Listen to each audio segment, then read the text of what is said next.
환경기능사 2014년도 제2회차 문제해설 영상입니다. 1번입니다. 오존층의 두께를 표시하는 단위를 묻는 문제입니다. 오존층 두께는 돕슨, 즉 돕슨 단위를 사용하며 기호로는 DU라고 씁니다. 해면상의 표준 상태인 0도, 1기압에서 0.01mm의 두께를 1돕슨으로 정의하며 보통 1mm 두께는 100돕슨에 해당합니다. 정답은 2번입니다. 2번입니다. 세정식 집진 장치의 유지 관리에 관한 설명 중 틀린 것을 찾는 문제입니다. 벤투리형 세정기와 같은 세정식 장치는 가스의 온도가 낮을수록 유해가스 제거 효율이 높아지는 경향이 있습니다. 따라서 처리가스의 온도를 높게 하여 운전하는 것이 바람직하다는 설명은 옳지 않습니다. 정답은 4번입니다. 3번입니다. 벤투리 스크러버의 입구 요속으로 가장 적합한 범위를 묻고 있습니다. 벤투리 스크러버는 빠른 가스 요속을 이용해 세정액을 미립화시키는 장치로 입구 요속은 보통 초당 60에서 90m 정도가 가장 적당합니다. 참고로 분무탑은 0.2에서 1m, 제트 스크러버는 20에서 50m 정도입니다. 정답은 1번입니다. 4번입니다. 대기 상태에 따른 굴뚝연기의 모양을 바르게 연결한 것을 찾는 문제입니다. 대기 중에 역전층이 형성되어 매우 안정한 상태일 때는 연기가 위아래로 퍼지지 못하고 옆으로 가늘게 흐르는 부채형 모양을 띠게 됩니다. 매우 불안정할 때는 환상형, 중립일 때는 원추형이 나타납니다. 정답은 1번입니다. 5번입니다.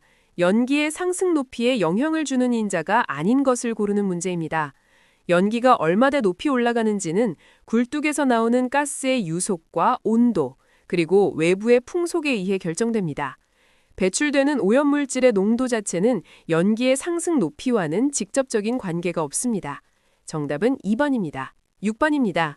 표준 상태 0도씨 1기압에서 물 6.6g을 수증기로 만들 때의 부피를 구하는 계산 문제입니다. 표준 상태에서는 기체 1몰은 부피로 22.4리터를 지니며 해당 기체만큼의 무게, 분자량을 가지며 그 수는 6.02 곱하기 10의 23승만큼의 개수를 지닙니다. 이 원리를 활용하면 물 1몰인 18g은 표준 상태에서 22.4리터의 부피를 가집니다. 따라서 비례식을 활용하면 6.6g일 때의 부피는 22.4에 6.6을 곱한 뒤 18로 나누어 계산하면 약 8.21리터가 나옵니다. 정답은 4번입니다. 7번입니다. 자동차 배기가스 중 헤모글로빈과의 결합력이 산소보다 약 210배나 강해 중추신경계 장애를 일으키는 가스를 묻습니다. 이 가스는 일산화탄소, 즉 CO입니다. 일산화탄소는 혈액 내에서 카복시 헤모글로빈을 형성하여 산소 운반을 방해함으로써 질식을 유발합니다. 정답은 3번입니다. 8번입니다. 집진장치 중 압력 손실이 가장 큰 것을 찾는 문제입니다. 벤투리 스크러버는 강력한 세정을 위해 매우 큰 압력 손실을 감수해야 하는 장치로 보통 300에서 800mm 수주 정도의 압력 손실이 발생합니다. 이는 중력이나 전기 집진 장치에 비해 압도적으로 높은 수치입니다. 정답은 4번입니다. 9번입니다. 여과 집진 장치에 관한 옳은 설명을 고르는 문제입니다. 여과 집진 장치는 먼지가 여과제를 통과할 때 직접 차단되거나 관성 충돌, 확산작용 등에 의해 포집되는 원리를 이용합니다. 350도 이상의 고온 가스에는 여과포가 손상될 수 있어 부적합하다는 점도 기억해 두시기 바랍니다. 정답은 4번입니다. 10번입니다. 기온 역전의 종류에 해당하지 않는 것을 찾는 문제입니다. 역전층에는 지표면 냉각에 의한 복사 역전, 따뜻한 기류 유입에 의한 이류 역전, 고기압 하강에 의한 침강 역전 등이 있습니다. 자유역전이라는 용어는 일반적인 기온 역전의 분류에 포함되지 않습니다. 정답은 1번입니다. 11번입니다. 아황산 가스에 대한 식물 저항력이 가장 약한, 즉 피해를 가장 크게 입는 식물을 묻습니다. 아황산 가스는 담배 밑에 매우 치명적인 영향을 주어 백화 현상, 잎이 흰색으로 변하면서 고사함을 일으키는 것으로 잘 알려져 있습니다. 정답은 1번입니다. 12번입니다. 압력의 크기가 다른 하나를 찾는 문제입니다. 1기압인 1atm은 760mmHg, 1013mB와 같습니다. 또한 뉴턴 단위로는 약 10의 5승을 곱한 값이 되어야 하는데 1번 보기는 1.013 N per 제곱미터라고만 되어 있어 값이 너무 작습니다. 정답은 1번입니다. 13번입니다. 황성분이 포함된 중유연소 시 발생하는 이산화황을 석고로 회수할 때 그 양을 구하는 문제입니다. 황 1%인 중유 20톤 중 80%를 탈황하면 시간당 0.16톤의 황이 처리됩니다. 반응식을 보면 투입되는 황과 반응하는 석고의 양을 확인할 수 있습니다. 즉, 황의 1몰 원자량 대 1몰의 석고는 시간당 처리되는 황의 양 0.16톤 대 X로 계산하면 0.68톤의 석고가 회수되며 이를 분당 킬로그램으로 환산하면 11.33이 나옵니다. 환경기능사 계산 문제는 이렇게 많은 부분이 비례식을 이용해 푸는 문제입니다. 정답은 2번입니다. 14번입니다. 질소산화물 발생을 억제하는 방법 중 틀린 것을 찾는 문제입니다. 질소산화물인 NOx는 고온에서 산소가 많을수록 더 잘 발생합니다. 따라서 공기량을 과량으로 주입하면 연소 효율은 좋아질지 몰라도 질소산화물 발생은 오히려 촉진됩니다. 정답은 3번입니다. 15번입니다. 역사적인 대기오염 사건 중 포자리카 사건의 원인 물질을 묻습니다. 1950년 멕시코에서 발생한 이 사건은 기온 역전 상태에서 유출된 황화수소, 즉 H2S에 의해 많은 인명피해가 발생한 사건입니다. 정답은 2번입니다. 16번부터는 폐수 처리 부분입니다. 16번입니다. 생활호수는 하수처리장으로 보내고 빗물은 별도의 관을 통해 방류하는 배제 방식을 묻습니다.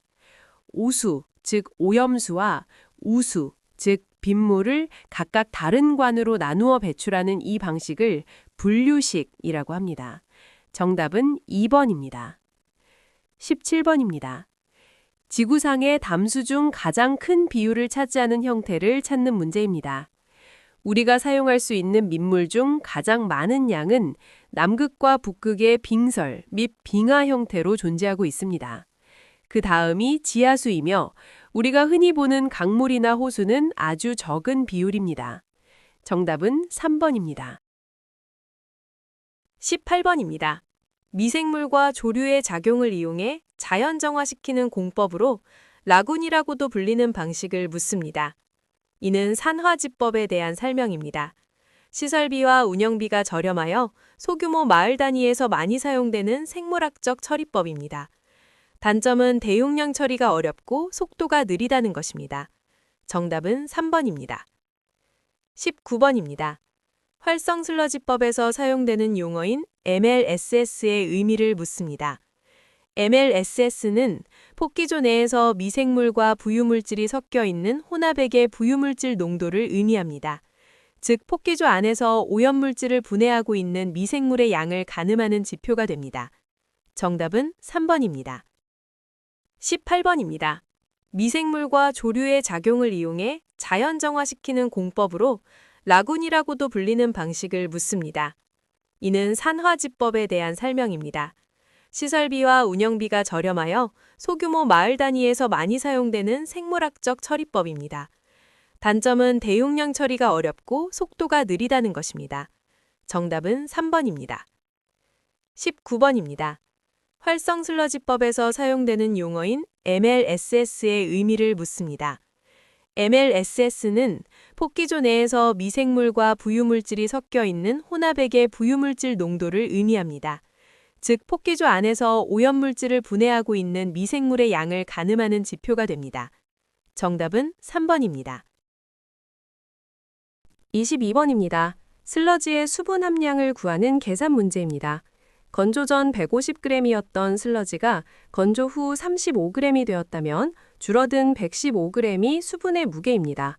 줄어든 수분의 무게인 115를 처음 무게인 150으로 나눈 뒤 100을 곱하면 수분 함량은 76.7%가 나옵니다.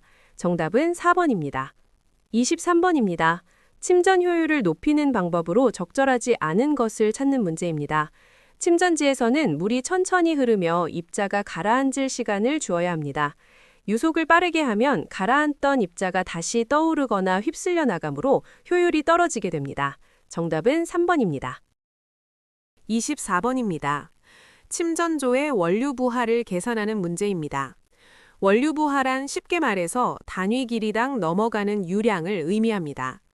유입되는 폐수량 125를 위어의 유효 길이 30으로 나누면 됩니다. 계산하면 약 4.2라는 값이 도출됩니다. 정답은 1번입니다. 25번입니다. 희석 배수가 포항된 오일 BOD를 구하는 문제입니다. 처음 산소 농도 10에서 5일 후 농도 7을 빼면 소비된 산소는 3입니다. 여기에 희석 배수인 5를 곱해주면 최종적으로 15mg/L라는 값이 나옵니다. 26번입니다. 슬러지 용적 지수인 SVI를 구하는 문제입니다. 용적 지수 공식은 SV 나누기 MLSS이므로 슬러지 침전량인 SV가 400이고 MLSS 농도가 2500일 때 400을 2500으로 나눈 뒤 1000을 곱하면 됩니다. 계산 결과는 160입니다. 정답은 2번입니다. 27번입니다. 낮 시간 동안 호수의 조류 성장이 수질에 미치는 영향을 묻습니다. 조류는 낮에 광합성을 하면서 이산화탄소를 흡수하고 산소를 내뿜습니다. 따라서 수중의 용존산소, DO 농도가 증가하게 됩니다. 정답은 4번입니다.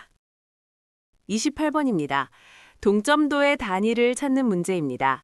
동점도는 점도를 밀도로 나눈 값으로 제곱센티미터 퍼 세크 단위를 사용하며 이를 스토크스라고 부르기도 합니다.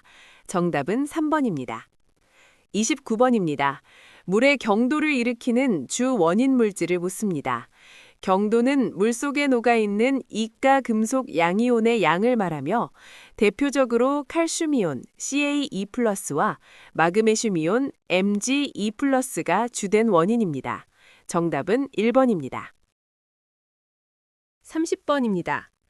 에탄올의 이론적인 COD를 구하는 문제입니다. 에탄올의 완전 산화 반응식을 완성한 후 보면 에탄올 1몰인 46g을 완전 산화하는데 산소 3몰인 96g이 필요합니다. 역시 비례식으로 풀 수 있습니다.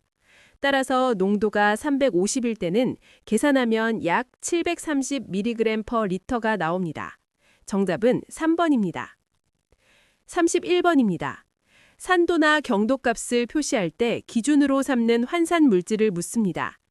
계산의 편의를 위해 모든 값을 분자량이 100인 탄산칼슘, 즉 CaCO3의 양으로 환산하여 표시합니다. 정답은 1번입니다. 32번입니다.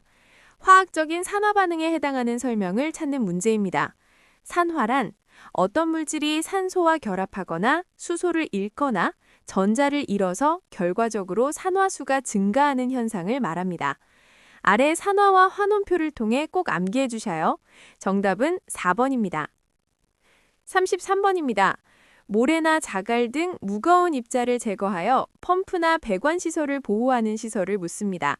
이는 침사지에 대한 설명입니다.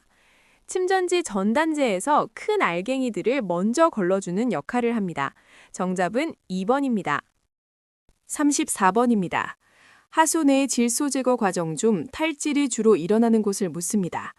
미생물이 질산성 질소를 질소가스로 바꾸어 공기 중으로 날려보내는 탈질 반응은 산소가 없는 환경인 무산소조에서 진행됩니다. 정답은 3번입니다. 35번입니다. 오염물질이 불특정하게 넓은 면적에서 배출되는 비점 오염원을 찾는 문제입니다. 공장이나 축산농가처럼 특정 지점이 정해진 곳은 점 오염원이며 빗물에 씻겨 내려오는 농경지 배수는 대표적인 비점 오염원입니다. 정답은 1번입니다. 36번부터는 폐기물 문제입니다. 36번입니다. 폐기물 고형화 후의 부피 변화율을 구하는 문제입니다. 부피 변화율을 구해야 하며 압축 후 부피를 압축 전 부피로 나누면 개선할 수 있습니다.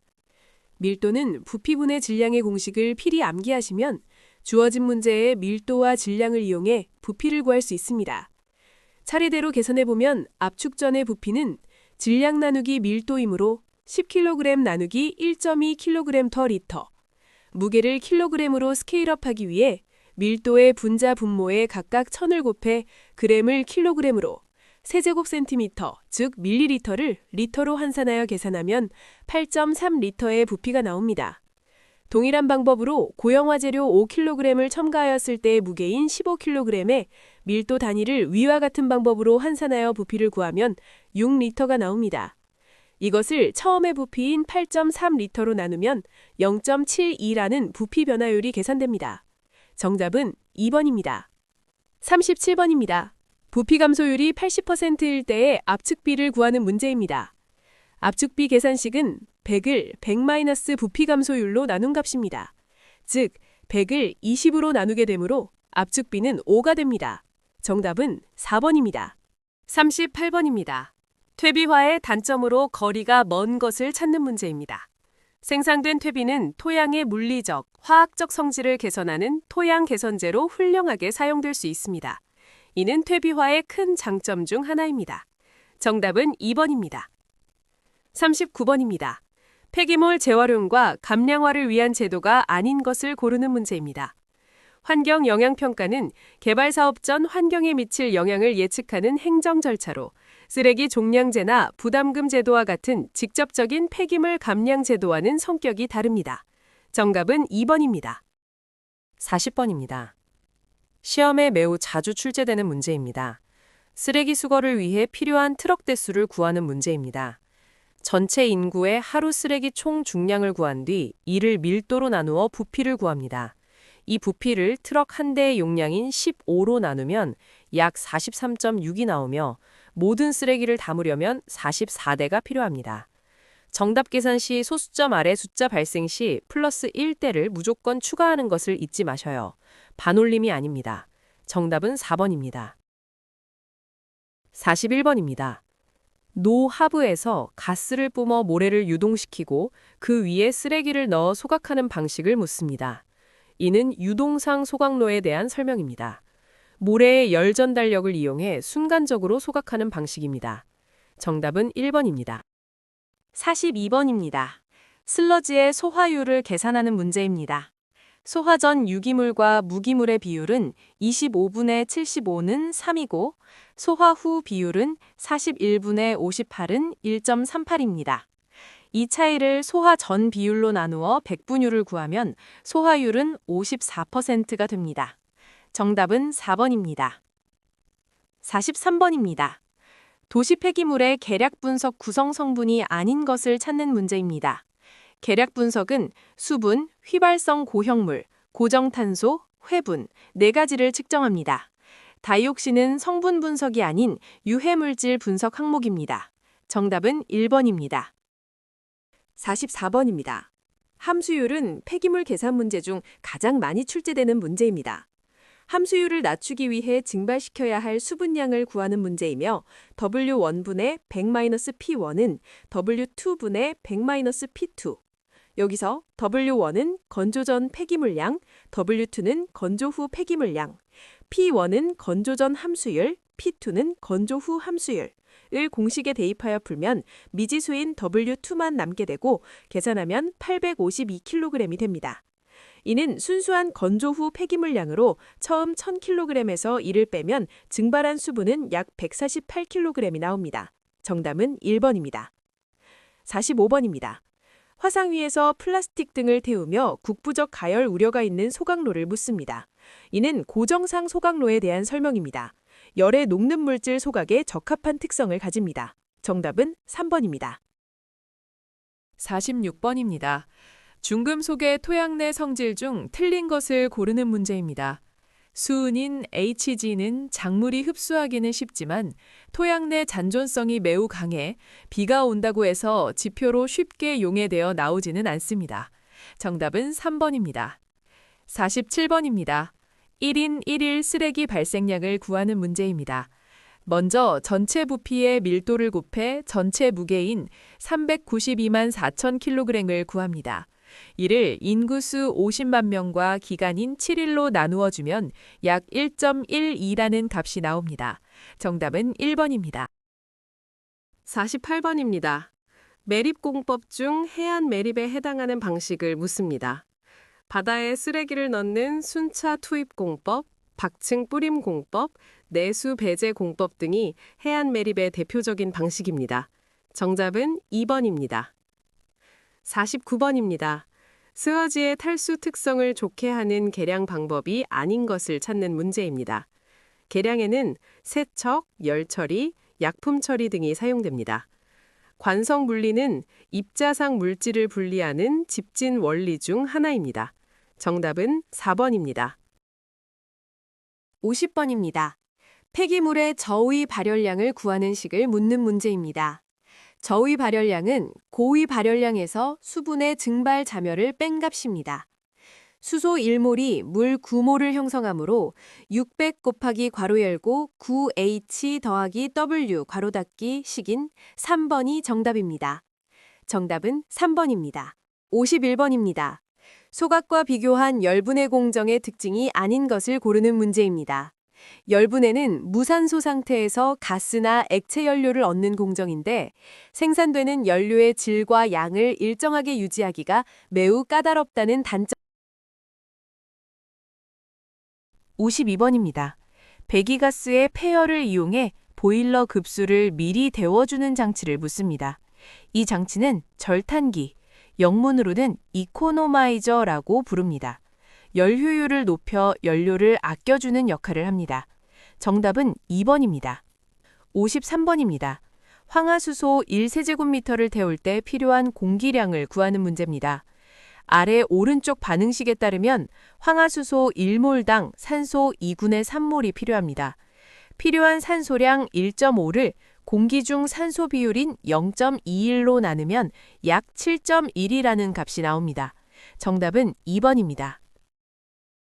54번입니다. 슬러지나 분뇨가 얼마나 물이 잘 빠지는지를 나타내는 지표를 묻습니다. 이를 여과 비저항이라고 합니다. 이 값이 클수록 여과하기가 어렵다는 것을 의미합니다. 정답은 3번입니다. 55번입니다. 퇴비화 공정의 최적 조건으로 가장 적합한 것을 찾는 문제입니다. 퇴비화가 잘 일어나려면 중성 부군인 pH 6에서 8 사이를 유지하는 것이 가장 이상적입니다. 온도는 보통 50도에서 60도, 수분은 50에서 60% 정도가 좋습니다. 정답은 4번입니다. 56번입니다. 진동 측정 시 기기를 설치하기에 부적절한 장소를 찾는 문제입니다. 진동을 정확히 재려면 주변에 충격 완화 물질이 없어야 하며 바닥이 단달이 다져진 곳이어야 합니다. 완충물이 있는 장소는 진동을 흡수해버리므로 피해야 합니다. 정답은 2번입니다. 57번입니다. 선 음원에서 거리가 2배로 멀어질 때 소리가 얼마나 줄어드는지를 묻습니다. 점음원은 거리가 2배일 때 6dB이 줄어들지만 선 형태의 음원인 선 음원은 3dB이 함수됩니다. 정답은 3번입니다. 58번입니다. 흡음 재료 사용 시 틀린 설명을 찾는 문제입니다. 구멍이 많은 다공질 재료의 겉면에 종이를 발라버리면 소리가 구멍 속으로 들어가지 못해 흡음 효과가 크게 떨어집니다. 따라서 종이를 바르는 것은 피해야 합니다. 정답은 4번입니다. 59번입니다. 파동의 진행 방향과 매질의 진동 방향이 평행한 종파에 해당하는 것을 찾는 문제입니다. 우리가 귀로 듣는 소리인 음파가 대표적인 종파입니다. 수면파나 전자기파는 진행 방향과 진동 방향이 수직인 횡파입니다. 정답은 2번입니다. 60번입니다. 소리의 파장을 구하는 계산 문제입니다. 파장은 속도를 진동수로 나누어 구합니다. 속도 330을 진동수 3300으로 나누면 0.1m라는 결과가 나옵니다. 정답은 1번입니다. 2014년도 2회차 문제 분석을 마치겠습니다. 감사합니다.